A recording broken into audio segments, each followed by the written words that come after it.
Okay, we're recording this video on Wednesday, the 23rd of February 2022. It's just gone 9:25 p.m. Chicago time. Do hope you are doing well. So, I know I should be talking about the markets in this video because it's been an exciting 2 or 3 days. The market sell-off continues. We're at previous kind of support levels or very close to. And we're also in due for cyclical supports on the daily charts of the E-mini, the NASDAQ, and I think the Dow as well. But I'm not going to talk about those things in this video because over the weekend I changed my trading computer setup. Kind of crazy time to do it with everything that's going on. But you know, when you get a new piece of kit, I'm kind of excited to try it out. And I thought I would do a quick initial impressions video for you.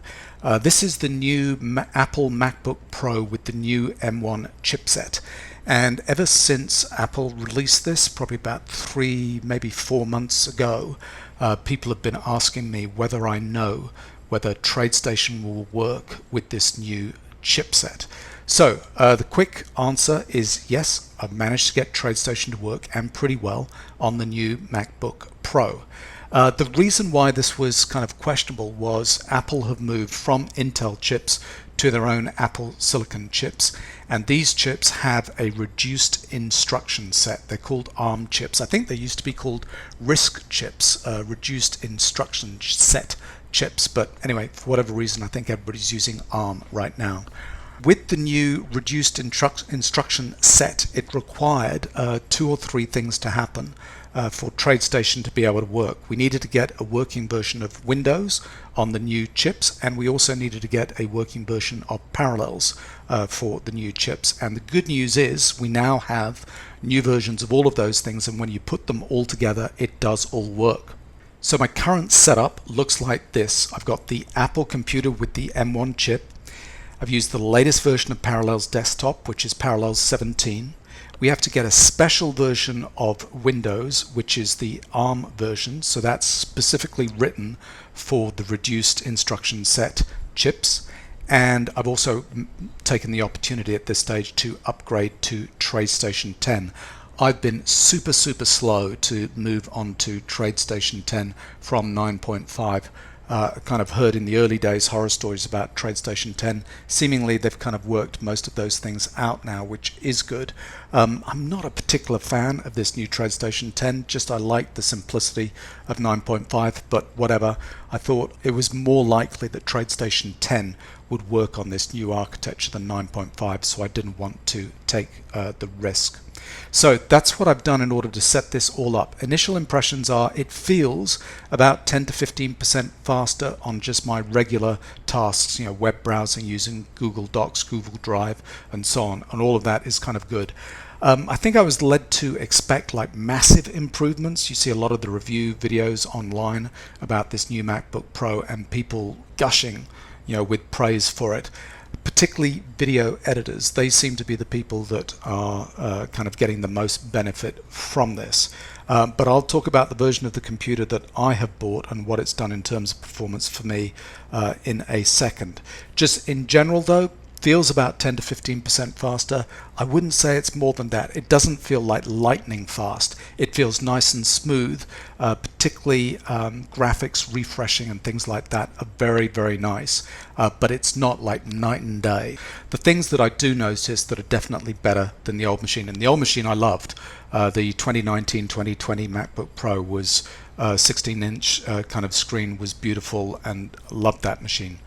But the screen is even better on this new computer, which is great. It's extremely crisp and it's slightly larger. And because I'm not trading with multiple monitors, having more real estate on my screen is really nice. So that is definitely an improvement. The battery life is really good. So I'm noticing it's almost double what I used to get on the old machine, and the old machine really was pretty lousy. I'd be lucky to get 2 hours of battery life doing just normal stuff on my computer, and this is well, I've not reached you know, a kind of an empty battery yet, and I've used it for maybe 3 or 4 hours kind of on its own. So the battery life is definitely good. The thermals are extremely good, and that was kind of as expected with this new chipset. I haven't noticed any fan noise doing anything yet, and when you put it on your lap and use it as a laptop, the computer is not hot at all, and the old computer was, so that is definitely an improvement. The other thing I like, and it's kind of a small thing, but I really did hate the touch bar on the old computer. And the volume control buttons. The touch bar is gone, and we've moved to kind of physical keys now for the button. And so volume control is now done through three buttons, kind of off, up and down. In terms of what is worse, I mean, I'm stretching a little bit here, because pretty much everything that I've done so far I've enjoyed. I don't really have any complaints. The keyboard has a little bit more travel, and I'm not sure I like that as much, but it's ever so slight. I mean, it's a tiny, and you get used to keyboards incredibly quickly anyway, so that's not going to be a deal breaker or anything like that for me.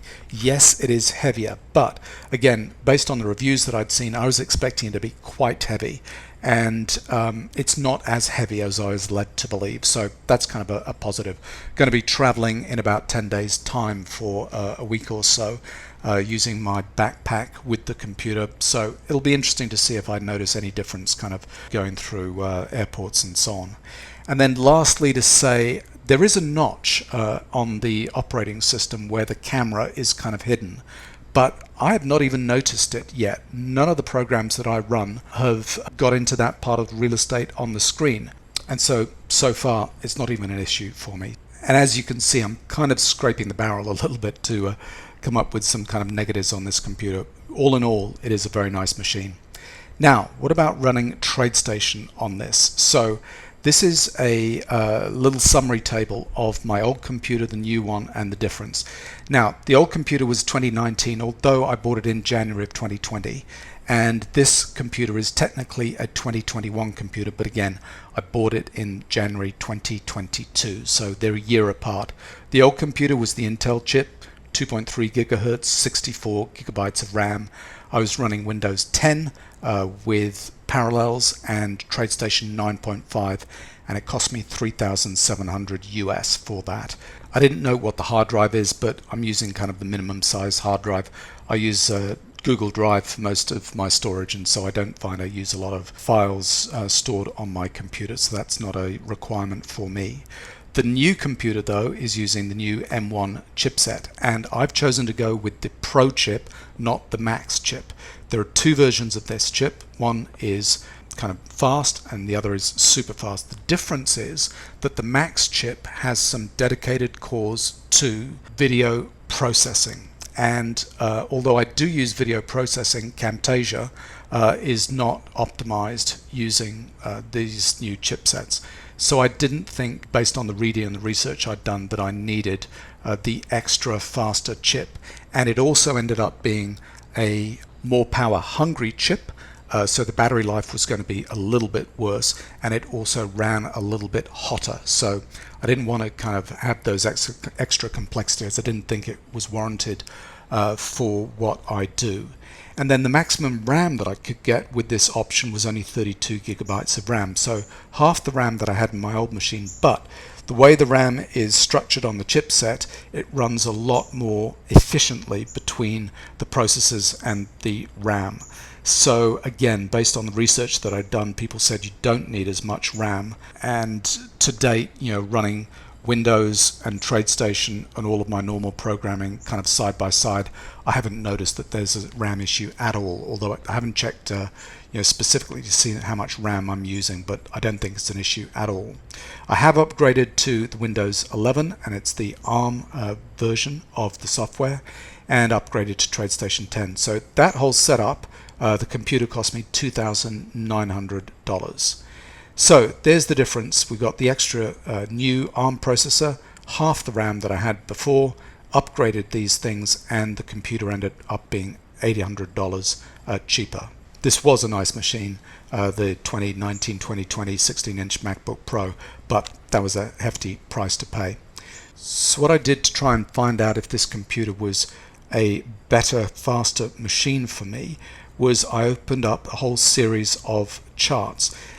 Running TradeStation real time and getting the indicators to update and so on, the processor in the old machine worked fine anyway. That was never an issue.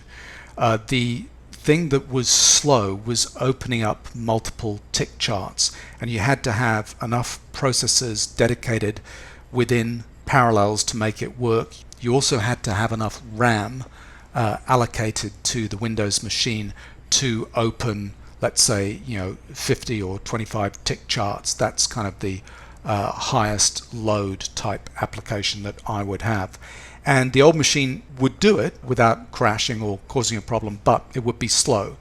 So this is the example where I have my daily and my minute chart side by side, 25 different symbols with the daily and the minute charts kind of side by side, and then 50 tick charts. And again, they're kind of two time frames, the low and the intermediate time frames for the tick charts side by side, 25 symbols, different symbols for those. I made sure that I had all of the data already downloaded, so this was a question of just opening up those tick charts, running through the calculations, showing the better indicators on there. And you should know that I have a pretty sweet internet connection where I am here on the island of Kauai in Hawaii. We get 470 megabits per second, so that's as good as you're kind of going to get, so the data is not being slowed with a slow internet connection at least.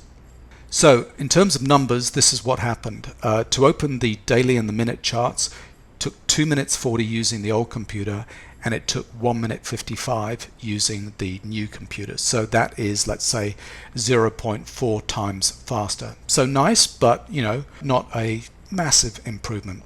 But with the tick charts, I went from 7 minutes 10 to opening all of those tick charts down to 2 minutes 5 seconds, which is 2.5 times faster.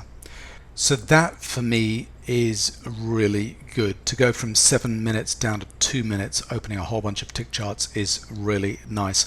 I know I'm kind of maybe on the kind of heavy use, I wouldn't say power use of TradeStation, but tick charts do suck a lot of kind of computational power, and you need a decent internet connection, and your computer needs to be pretty highly spec'd to deal with a large number of tick charts. If you're dealing with 1 or 2 kind of tick charts, that's not a big problem. But if I'm looking or pulling down 25 different markets at the end of the day and I want to run through the tick charts, that is really nice to kind of speed that whole process up.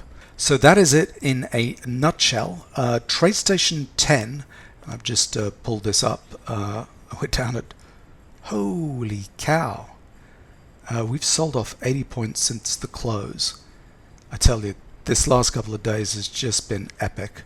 Unbelievable. But anyway, this is TradeStation 10 on my new setup, and I will do another video at a later date talking about impressions about TradeStation 10 and the changes that I've made to it in order to get it looking and working the way I like.